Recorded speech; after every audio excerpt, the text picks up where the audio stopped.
In the Bible, we can see so many good and inspiring communicators. We can think of the Old Testament prophets with all their creativity and how they communicated with their contemporaries. In the New Testament, of course, we think of Jesus, the master communicator and teacher.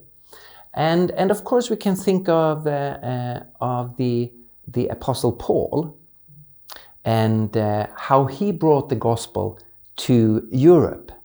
And he was also a phenomenal communicator. We can see how sensitive he was to different audiences and different contexts. So, for example, in Acts 17, it starts with Paul going to the synagogue in Thessaloniki. And there he reasons with people, explaining and proving that the Messiah had to suffer and rise from the dead. And he proclaims Jesus as the Messiah, and people becomes persuaded about the truth of the gospel. Later in the chapter, we find Paul in Athens.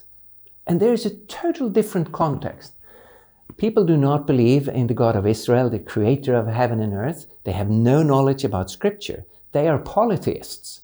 And some are philosophers, Epicurean and Stoics.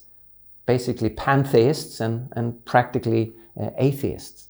And Paul had a very different approach when he's communicating in this very different context where people have very different presuppositions from Paul. There he is not quoting Scripture, he's quoting Greek poets.